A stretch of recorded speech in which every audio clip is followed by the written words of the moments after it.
جی ضرور۔ آپ میری کسی بھی بات کو اگر ہائی لائٹ کرنا چاہیں تو میں اس کے لیے بالکل تیار ہوں۔ آپ کو اندازہ ہے شاید کہ میں اسی کام کے لیے جو ہے ملک چھوڑ کے پاکستان میں آئی بیٹھی ہوں، اور میں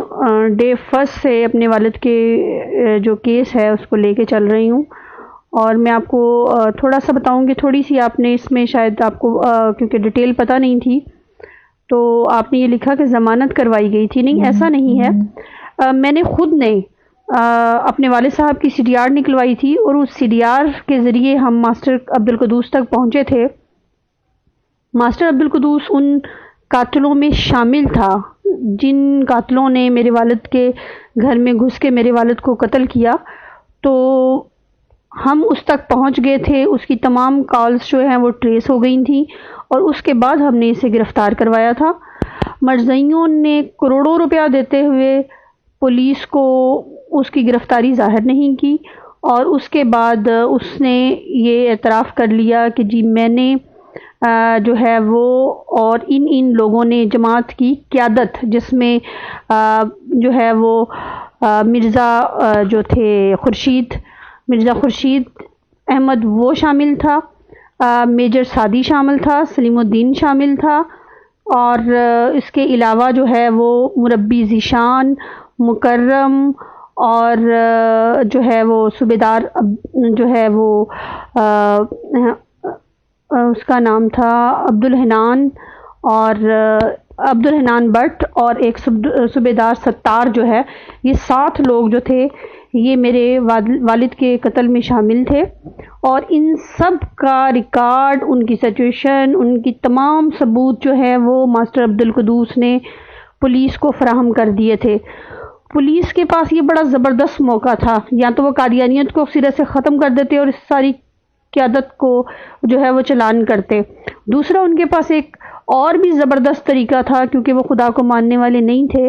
اور وہ زبردست طریقہ ان کے پاس یہ تھا کہ وہ اس کیس کو جو ہے وہ لیتے ہوئے ڈھیروں ڈھیر پیسے جمع کر لیں۔ یہی ہوا کہ ہر بندے نے گاڑیاں لیں اور ڈھیروں ڈھیر پیسے جمع کیے، اور جماعت کو انہوں نے یہ بتا دیا کہ جی تمہارے بندے نے تمہارے خلاف تمام تر ثبوت پیش کر دیے ہیں اور تم لوگ اب گئے۔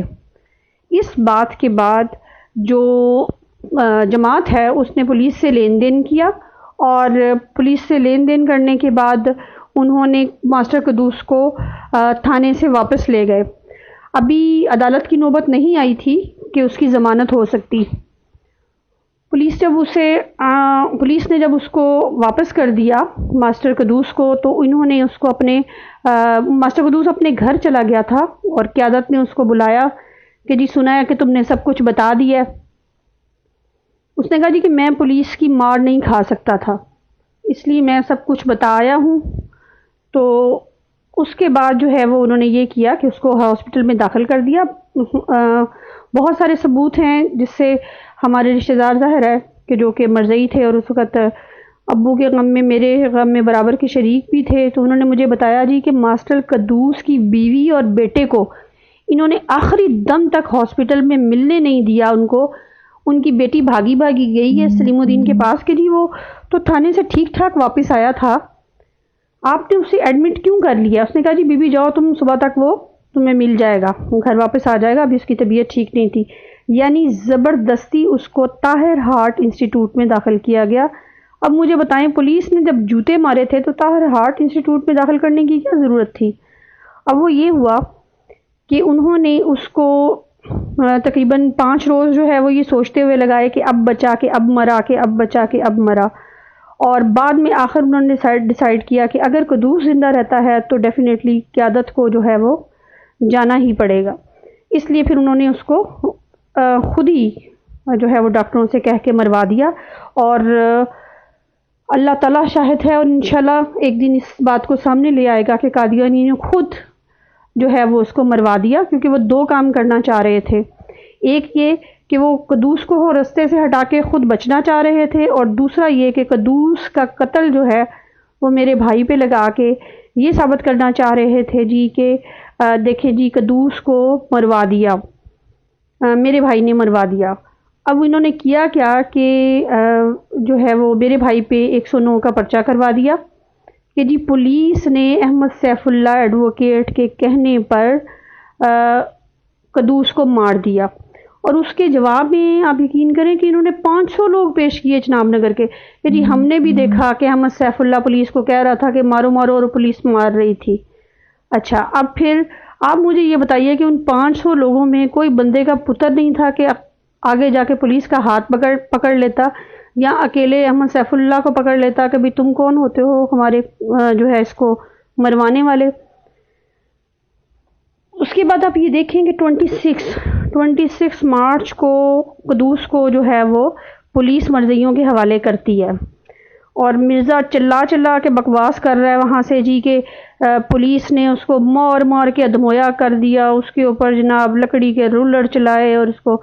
جو ہے وہ الٹا لٹکا کے رکھا، اور 25 چھتر روزانہ لگائے جاتے تھے۔ میں کہتی ہوں کہ کوئی مرزئی کہیں سے ثبوت پیش کر دے کہ وہ اس کو ایک چھتر بھی لگا ہو۔ دیکھیں جب چھتر لگتے ہیں نا، 25 چھتر 1.5 ماہ تک لگے ہوں تو بندے کے بدن پہ کوئی نشان آتا ہے، کوئی ثبوت ملتا ہے، لیکن کیا عبد القدوس کی کسی نے جو ہے وہ دیکھی پوسٹ مارٹم رپورٹ کہ اس پہ کوئی نشان آیا ہو، کوئی اس کو دیکھے؟ کہتے ہیں کہ گلے میں رسی ڈال کے گھسیٹتے تھے، یعنی اللہ تعالیٰ معاف کرے، استغفر اللہ ربی، ایک خلیفہ وقت اس قدر جھوٹ بول سکتا ہے، اس قدر نیچ اور اس قدر گر سکتا ہے، یہ کبھی سوچا بھی نہیں جا سکتا۔ دوسرے بھی عیسائی، ہندو، سکھ،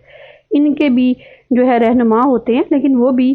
کسی راہ کی بات کرتے ہیں۔ اس طرح سے بے لگام جھوٹ بولنا جو ہے وہ مرضیوں کا شیوا ہے۔ اور آپ یقین کریں کہ اس نے جو کچھ چلایا، اور اس نے 12 اپریل 2012 میں اپنی سپیچ میں جو اس نے مرزے کی وہ سپیچ میرے پاس پڑی ہوئی ہے، جس میں اس نے بے تحاشا جھوٹ بولے ہماری فیملی کو لے کے اور اس کیس کو لے کے، اور قدوس کو جو ہے وہ مطلب اس نے لفظوں میں نعوذ باللہ ایک پیغمبر ہی ثابت کر دیا کہ جی وہ اتنا بڑا شہید تھا، اور جو ہے وہ تو بہت دنیا کا سب سے بڑا سیکیورٹی گارڈ تھا، اور وہ اتنی زبردست سیکیورٹی کرتا تھا کہ وہاں پہ کوئی چڑیا پر نہیں مار سکتی تھی۔ تو میں صرف یہ کہتی ہوں کہ خدا کے واسطے مرزا کے ماننے والے مرزائیوں، ایک بات یہ سوچو کہ وہ جس محلے کا رہنے والا تھا، میرے والد سے 2-3 گھر چھوڑ کے اس کا گھر تھا، اور تم لوگوں کا خلیفہ کہہ رہا ہے کہ وہ بہت زبردست سیکیورٹی گارڈ تھا، اور نہ صرف وہ یہ کہہ رہا ہے کہ وہ بہت سخت سیکیورٹی گارڈ تھا، بلکہ وہ یہ بھی کہہ رہا ہے کہ وہ راتوں کو اٹھ کے اپنے ہاتھوں سے چائے بنا کے خداموں کو پلاتا تھا کہ واہ بھئی تم لوگ بڑی اچھی ڈیوٹی جو ہے وہ سر انجام دے رہے ہو۔ تو مجھے یہ بتائیے کہ کیا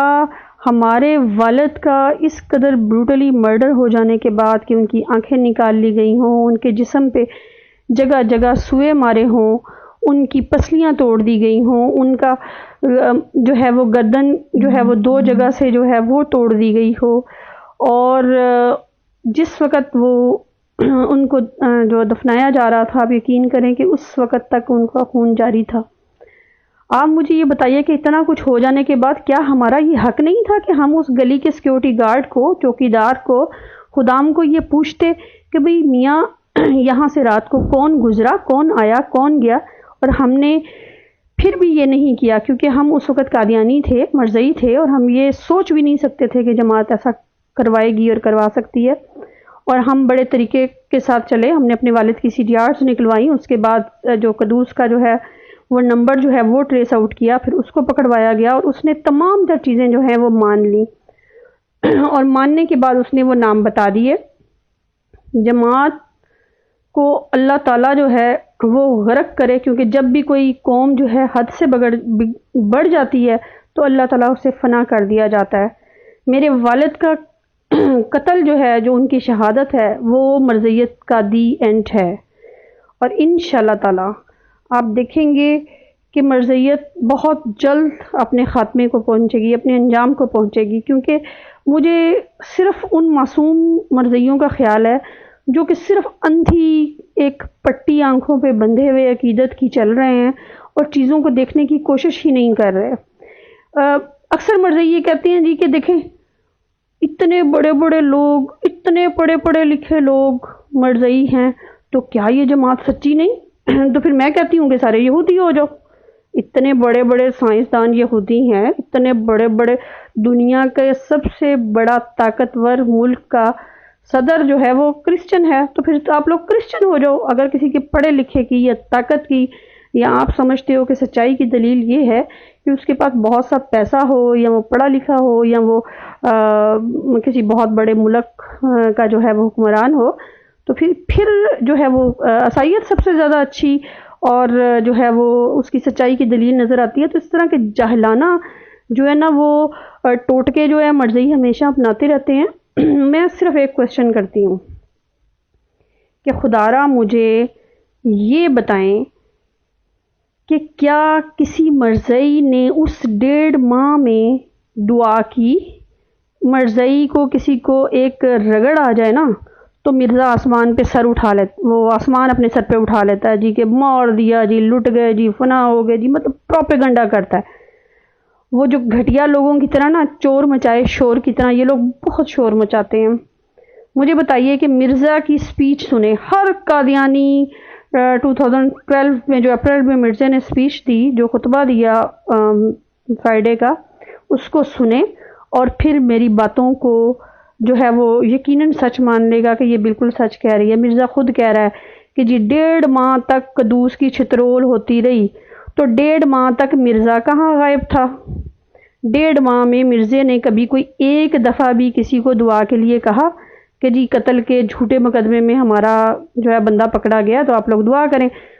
کیوں نہیں کہا؟ اس لیے کہ یہی پتا تھا کہ چلو معاملات اب نمٹ جائیں گے، تو اب نمٹ جائیں گے۔ اب جب انہوں نے قتل کروا دیا تو اب اس کا پروپیگنڈا کرنا ضروری تھا، کیونکہ ان کو آپ کو پتہ ہے کہ دوسرے ممالک سے فیور ملتی اور یہ لوگ جو ہے وہ قاتل بھی اور مظلوم بھی ہونے کا جو ہے وہ ڈرامہ اچھے سے رچا سکتے۔ تو اب یہ دیکھیں کہ یہی انہوں نے کیا۔ اور اس کے علاوہ جو تمام مرزائیاں روزانہ الفضل اخبار ان کے گھر جو ہے نا صبح کی چائے کی طرح جو ہے پڑھی جاتی ہے اور پی جاتی ہے، تو بتائیں کہ کسی نے اس 1.5 ماہ میں کبھی بھی، وہ اس محلے کا صدر تھا، اس جماعت کا صدر تھا، اس پورے محلے کا سیکیورٹی گارڈ تھا، اگر وہاں وہ روزانہ جو ہے وہ دیتا تھا، پہرے دیتا تھا اور پورے نظام کو اپنے ہاتھ میں لیے ہوئے تھا، اور اچانک پولیس اس کو پکڑ کے لے جاتی ہے، روزانہ جوتے مار رہی ہے اور سڑکوں پہ گلے میں ڈال ڈال کے رسیاں گھسیٹ رہی ہے، جو مرزے کو بھی پتہ ہے، تو کیوں کسی الفضل کے اخبار میں ایک بھی اس کے لیے درخواست کا جو ہے وہ ٹکڑا نہیں آیا، ایک بھی لفظ نہیں دیا گیا کہیں سے؟ سلیم الدین جو ہے اس نے یہ بکواس کرنے کی جسارت نہیں کی کہ ہمارے صدر کو پکڑ کے لے گئے ہیں تو آپ دعا کریں، یا پھر یہ دیکھیں کہ حکومت جو ہے وہ کتنا غلط کر رہی ہے، یا پولیس دیکھیں کتنی جو ہے وہ لاقانونیت پھیلا رہی ہے کہ ہمارے صدر کو پکڑا ہوا ہے۔ تو ایسے کیسے ہوا؟ کیا کوئی مرزائی ہے کہ وہ اس پہ کوشچن اٹھا سکے؟ بات صرف یہی ہے۔ پھر میں آپ سے یہ کہوں گی کہ اللہ تعالیٰ بے ہدایتوں کو ہدایت نہیں دیا کرتا۔ اللہ تعالیٰ نے قرآن پاک میں جگہ جگہ ارشاد فرمایا ہے کہ اور عقل والوں کے لیے نشانیاں ہیں۔ اللہ تعالیٰ نے ہر کسی کے لیے نشانیاں نہیں رکھیں کہ ہر جاہل جو ہے وہ اس کو بات سمجھ میں آ جائے گی اور دنیا تو نیک پاک ہو جائے ساری۔ صرف اور صرف مالک نے فرمایا ہے کہ عقل والوں کے لیے نشانیاں ہیں، اور اللہ تعالیٰ بے ہدایتوں کو ہدایت نہیں دیا کرتا۔ اس لیے یہ تھوڑا سا کوشچن اٹھائیں اور دیکھیں کہ اگر 26 کو، چلیے پھر آ جاتے ہیں مرزا کے سپیچ پہ آ جائیں، کیونکہ سیدھی سی بات ہے، میں جھوٹی کہ ان کا خلیفہ جھوٹا؟ میں کہتی ہوں ان کا خلیفہ سچا، ان کا خلیفہ سچ بول رہا ہے۔ ان کی سپیچ کو لے لو اور اس پہ چلتے رہو، اس کا جواب ان سے طلب کرتے رہو کہ بھئی تم تو کہہ رہے ہو کہ جی 1.5 ماہ تک چھترول ہوتی رہی، تو تم نے ہمیں 1.5 ماہ پہلے کیوں نہیں بتایا؟ اب وہ کہہ رہا ہے جی کہ 26 کو پولیس نے جو ہے وہ قدوس کو واپس کر دیا، اور 31 مارچ کو 26 مارچ کو پولیس نے جماعت کو قدوس پیسے لے کر واپس کر دیا، اور 31 مارچ کو قدوس کی ڈیتھ ہو گئی ان کے اپنے پرائیویٹ ہاسپٹل میں۔ 26 سے لے کے 31 تک مجھے یہ بتائیے کہ جماعت میں بڑے بڑے نامور لوگ ہیں، بڑے بڑے پڑھے لکھے لوگ ہیں، ان سب میں سے کسی کی عقل میں یہ نہیں آیا کہ پولیس نے مار مار کے بندہ ہمارا مہیا کر دیا ہے، وہ اب مرا کہ اب مرا، ہم فوری طور پہ جو ہے وہ اسے کسی مجسٹریٹ کے سامنے پیش کریں، اسے کسی عدالت کے سامنے پیش کریں، اسے کسی بڑے پولیس آفیسر کے سامنے پیش کر دیں اور ان کو بتائیں کہ جی پولیس نے اس طرح سے ہمارا بندہ مار دیا کہ احمد سیف اللہ بیٹھا ہوا کہہ رہا تھا کہ مارو مارو اور پولیس مار رہی تھی۔ واہ بھائی واہ، سبحان اللہ، ہماری پولیس جتنی کہ دیانت دار ہے کہ وہ مظلوموں کے کہنے پہ کسی ظالم کو مارے گی۔ جس دن یہ کام ہو جائے گا نا تو اللہ اکبر، آپ اچھی طرح سے جانتے ہیں کہ ایک پوری کی پوری جماعت کا جتھا جو اربوں لیے ہوئے اس کیس پہ لگانے کے لیے تیار سر پہ روزانہ تھانے میں کھڑا ہوتا تھا، اور ایک مجھ جیسی بیٹی اکیلی جسے اس کے ہسبینڈ نے بھی اس لیے گھر سے جو ہے وہ بے دخل کیا اور اسے گھر چھوڑنا پڑ گیا کہ جی تم اس کیس کو فالو نہیں کرو گی کیونکہ حضور صاحب نہیں چاہ رہے۔ تو میں نے کہا جی مر جائیں یا جی جائیں کوئی بات نہیں، باپ کی طرح شہادت نوش کرنا میں زیادہ پسند فرماؤں گی بجائے اس کے کہ میں کہوں کہ جی میں گھر نہیں چھوڑ کے جا سکتی، جی میں آرام و آسائش نہیں چھوڑ کے جا سکتی اور میں جو ہے وہ بیٹھی رہوں چپ کر کے کہ چلو جی جو ہو گیا سو ہو گیا۔ نہیں، میں یہ کبھی برداشت نہیں کروں گی کہ کسی اور باپ کو یہ لوگ اس طرح مار دیں۔ میں نے ایک بڑا بولڈ سٹیپ اٹھایا اور الحمدللہ بے شمار پریشانیاں آئیں، بہت زیادہ تکلیفیں آئیں، قدم قدم جو ہے وہ یہ لگا کہ بس لائف ختم، لیکن یقین کیجئے کہ میرا اللہ میرے ساتھ رہا ہمیشہ، مجھے اس نے ایک لمحے کے لیے بھی کبھی ڈگمگانے نہیں دیا، اور میں پورے یقین سے کہتی ہوں کہ میں نے آج سے 3 سال پہلے جو گھر چھوڑنے کا فیصلہ کیا وہ بالکل ٹھیک کیا، خدا اور اس کے رسول کے لیے کیا، حق کے لیے کیا، باطل کو شکست دینے کے لیے کیا، اور انشاءاللہ تعالی میں ایک دن کامیاب ہو جاؤں گی، اس لیے کہ میرا اللہ تعالیٰ میرے ساتھ ہے۔ اللہ تعالیٰ نعوذ باللہ پیسے نہیں لیتا کہ مرضی جو ہے وہ کب تک دیں گے پیسے، کس کس کو دیں گے پیسے، اور پیسے خدارا احمدیو، خدارا اس بات پہ غور کرو کہ یہ تم لوگوں کی کمائی کا ایک ایک روپیہ حرام اڑا رہے ہیں اس طرح کے معاملات پہ لگا لگا کے۔ سلیم الدین، میجر سعدی، مرزا خورشید، کہاں ہیں ان کی فیکٹریاں مجھے بتائیں؟ یہ صرف آپ کے چندوں پہ عیاشیاں کر رہے ہیں، گھوڑوں کے استبل بنا رہے ہیں، بے شمار شاندار گاڑیاں لیے گھوم رہے ہیں، یہ صرف تم لوگوں کے چندے پہ ہیں۔ دیکھو عقل کو ہاتھ مارو، اللہ تعالیٰ کا فرمان ہے کہ جب تم صدقہ خیرات کرو تو ایک ہاتھ سے دو تو دوسرے ہاتھ کو پتہ نہ چلے۔ تم چندے کی رسیدیں کٹوا کٹوا کے خوش ہوتے ہو اور تمہیں احساس ہی نہیں ہے کہ تمہارا دیا ہوا پیسہ کہاں لگ رہا ہے۔ کبھی کوئی خلیفہ دیکھا ہے جس کے آگے بھی 7 گاڑیاں اور پیچھے بھی 7 گاڑیاں ہوں اور جوتے ان کے اتارے جا رہے ہوں خود ہاتھوں سے، اور وہ ریڈ کارپٹ پہ چل رہا ہو؟ خلیفہ بیچارے تو پیٹوں پہ پتھر باندھ لیا کرتے تھے، ایک قمیص کے لیے 2 چادریں مل جاتی تو لوگ جو ہے وہ ان کا گلیبان پکڑ لیا کرتے تھے۔ حضرت عمر فاروق رضی اللہ تعالیٰ عنہ کا آپ کو قصہ جو ہے وہ یاد ہوگا۔ تو خدارا کچھ عقل کو ہاتھ مارو، کچھ عقل کو ہاتھ مارو، کچھ سوال کرو۔ تم لوگوں کو انہوں نے یہ کہہ کے بہکا دیا کہ جی ماسٹر قدوس جو ہے وہ شہید تھا۔ اب شہید تھا تو شہید ہونے سے پہلے جب وہ غازی تھا تو تب تم نے کیا کیا اس کے لیے؟ قدوس کے ساتھ انہوں نے بہت زیادتی کی۔ دیکھیں ہم ان لوگوں میں سے نہیں ہیں جو بے جا کسی کے اوپر ظلم ڈھانے والے ہیں، ہم حق کی خاطر چلنے والے لوگ ہیں، اور میں اسی باپ کی بیٹی ہوں کہ جس نے حق کی خاطر اپنی جان دے دی، اور مسلسل 6 گھنٹے کے تشدد کے بعد ان کی جان گئی۔ فجر کے ٹائم جو ہے پوسٹ مارٹم کی رپورٹ بتاتی ہے کہ ان کی جان گئی، اور تقریباً 11:15 بجے کے قریب جو ہے ان کا فون چھین لیا گیا تھا، اور فون چھیننے والا ماسٹر عبدالقدوس تھا۔ میں اسی باپ کی بیٹی ہوں جو کہ یقیناً بڑی خوشی کے ساتھ جو ہے وہ جامع شہادت نوش فرماؤں گی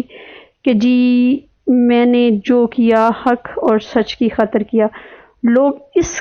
قدر پروپیگنڈا کرتے ہیں میرے خلاف، آپ یقین کریں کئی میری شادیاں ہو گئیں، کئی کوشش کی گئی میری تصویریں حاصل کرنے کی، ان پہ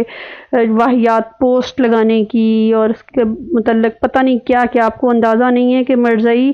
صرف اس کاموں کے لیے بیٹھے ہوئے ہیں کہ داڑیاں لگا کے علماء حضرات کو جو ہے وہ ذلیل کرتے ہیں، مختلف پوسٹ بناتے ہیں کہ جی یہ دیکھیں جی فلاں مولوی یہ کر رہا ہے تو فلاں مولوی کر رہا ہے۔ یہ کچھ بھی نہیں ہے، یہ صرف اور صرف ان کی ڈرامے بازی ہے جو ان چیزوں کو اس طرح سے یہ کرتے ہیں۔ میرے والد کا قصور یہ تھا کہ میرے والد کو ان کی تمام تر حربوں کا پتہ چل چکا تھا، اور جب انہوں نے ان چیزوں کو غلط ثابت کرنا شروع کیا، اپنے مسلمان ہونے کا اعلان کر دیا، اور انہی کے شہر کے بیچ میں رہتے ہوئے کام کرنے لگے کہ تو ان لوگوں سے برداشت نہیں ہوا، اور انہوں نے میرے والد کو شہید کر دیا۔ میرے والد کا جو سب سے بڑا کارنامہ تھا وہ یہ تھا کہ انہوں نے سپریم کورٹ کو، مختلف ایجنسیز کو یہ بات ہائی لائٹ کر کے دی تھی کہ یہ چندے کے ناموں پہ کس طرح سے لوگوں کا پیسہ ہڑپ کر رہے ہیں، کس طرح اپنی جائیدادیں اور زمینیں بنائے جا رہے ہیں، کس طرح چیریٹی اور زکوٰۃ کی زمینیں جو ہیں وہ بتا کر گورنمنٹ سے ہزاروں روپے مرلے کے حساب سے جو ہے، مطلب ایک ایک ہزار روپے کا ایک ایک مرلہ لے کے تو آگے لوگوں کو 10-10 لاکھ روپے کا مرلہ جو ہے وہ فروخت کر رہی ہے، اور آج تک اس جماعت نے 1 روپیہ ٹیکس بھی نہیں دیا، یعنی اربوں روپے کا ٹیکس جو ہے وہ میرے والد نے ان پہ ثابت کر دیا تھا۔ اور میرے والد کے کہنے پر ہی ایجنسیز جو تھی وہ چناب نگر میں گھس گئی تھیں، ان کے آفیسز کا محاصرہ کر لیا گیا تھا، اور ان کو جو ہے وہ بری طرح سے ٹریک کرنے کے بعد کارروائی ہونے کو تھی کہ پھر پیسہ کام آیا، اور جماعت کے بڑوں نے ایجنسی کے بڑوں کو خرید لیا، اور اس طرح وہ پیسے لے کے چلتے بنے، اور میرے والد کی جو ہے وہ شہادت ہو گئی۔ تو اللہ تعالیٰ نے مجھے بہت تکلیف ہے کہ میرے والد کو بہت اذیت دے دے کے مارا گیا، لیکن میں کہتی ہوں کہ میرے والد بہت خوش نصیب ہیں کہ جنہوں نے سچائی کی خاطر، راہ حق کی خاطر، اپنے دین کی خاطر، اور اس چیز کو سمجھتے ہوئے کہ وہ غلطی پہ تھے، اور اب مسلمان ہونے کے بعد انہیں وہ سب دھونا ہے، اس کے پیچھے لگے ہوئے تھے، اور انہوں نے اپنی جان دے دی۔ یقیناً میں بھی جو ہے وہ یہی اعلان کرنا چاہوں گی کہ میں بھی جب تک زندہ ہوں میں مرزائیوں کو للکارتی رہوں گی، میں انہیں بتاتی رہوں گی کہ تم میں میرے باپ کے قاتل ہیں۔ مرزا غلام اس نے مردود نے بے شمار کالز کروائی میرے ہسبینڈ کو بھی کہ جی اس کو طلاق دے دو، اس کو مروا دو، یا ہم اس کو مروا دیتے ہیں، تم ایک سائیڈ پہ ہو جاؤ، تم اس کا خرچہ پانی بند کر دو۔ کوئی بات نہیں، خرچہ پانی بند کر دینے سے کیا ہو گیا؟ بھئی روٹی تو اللہ نے دینی تھی۔ اگر ملک سے باہر میرا اللہ وہ تھا مجھے جو روٹی دے رہا تھا، تو اسی اللہ نے کراچی میں روٹی دی، اور وہی اللہ میرے ساتھ ساتھ چلے آیا، اور آج بھی الحمدللہ میں پیٹ بھر کے روٹی کھاتی ہوں، بلکہ الحمدللہ پہلے بھی میں دینے والوں میں تھی، اور اللہ تعالیٰ آج بھی مجھے دینے والوں میں ہی رکھے گا انشاءاللہ۔ تو مرزائیوں کو یہی ہے میرا کہنا کہ ذرا چیزوں کو تھوڑا سا عقل سے دیکھو، خاص طور پہ ماسٹر قدوس کی اولاد اور بیوی سے کہوں گی کہ تمہیں باہر سیٹل کروا دینا دنیا کا بہت بڑا کام نہیں تھا۔ تمہارا میاں چھین لیا، تمہارے بچوں کا باپ چھین لیا گیا، اور تم نے اتنا چھوٹا سودا کیا کہ تم ان کو چھوڑ کے اور جو ہے وہ بیرون ملک چلے جانے کو بہت بڑا مارکا سمجھ رہے ہو۔ مجھے دیکھو، میں ملک چھوڑ کے آ گئی ہوں ان سے نبٹنے کے لیے۔ ایک دن آئے گا کہ ماسٹر قدوس کا بیٹا جب جوان ہوگا، جس نے کہ سلیم الدین کو ٹھڈے مار کے وہاں سے نکال دیا تھا، اور اس نے اس کا اپنے بیٹے کا اپنے باپ کا جنازہ نہیں پڑھنے دیا تھا، اس سے میں ضرور کہوں گی کہ جب تم بڑے ہو جاؤ تو ذرا غور کرنا کہ جب سے تمہارے باپ کو گرفتار کیا گیا تھا اس وقت سے لے کے اس وقت تک کیا ہوا اور کیا کیا گیا۔ پولیس کسی کے کہنے پہ نہ کسی کو مار سکتی ہے، ٹھیک ہے، جب تک کہ ان کو پیسے نہ دیے جائیں۔ تو اللہ تعالیٰ انشاءاللہ میرے باپ کے جو ہے وہ درجات بلند کرے اور ان کو اپنے جوار رحمت میں جگہ دے، مجھے ہمت استقامت دے اور اس قدر مضبوط رکھے کہ میں ان کے ساتھ لڑ سکوں، گو کہ میں خالی ہاتھ ہوں، لیکن اس کے باوجود میں جب بھی گھبراتی ہوں آپ یقین کریں کہ میرا مالک ہمیشہ مجھے اپنے پاس کھڑے دکھتا ہے اور مجھے کبھی بھی ان مردودوں سے ڈر نہیں لگتا، کیونکہ یہ بزدل لوگ ہیں جو لوگوں کے چندے صدقے خیراتوں کے سر پہ جو ہے وہ پیسے دے دے کے پولیس کو خرید رہے ہیں۔ آج تک سلیم الدین کو منہ توڑ جواب دیں کہ یہ کیسے آئی جی کے آفس میں جب میرے سامنے بیٹھتا ہے تو کیسے چھپ رہا ہوتا ہے، کیسے یہ پسینے جو ہے وہ ماتھے سے صاف کرتے ہوئے نظر آتے ہیں۔ میجر سعدی سے پوچھیں کہ اس کے ہونٹ کانپ رہے ہوتے ہیں میرے سامنے بات کرتے ہوئے، اس لیے کہ یہ جھوٹے ہیں، یہ قاتل ہیں۔ اللہ تعالیٰ ایسے لوگوں کو جلد از جلد سب کے سامنے لے کے آئے اور ان کا جو ہے وہ دنیا اور آخرت جو دونوں یہ تباہ کر چکے ہیں، اللہ تعالیٰ سب کے سامنے ان کا جو ہے وہ چہرہ بے نقاب کرے، آمین۔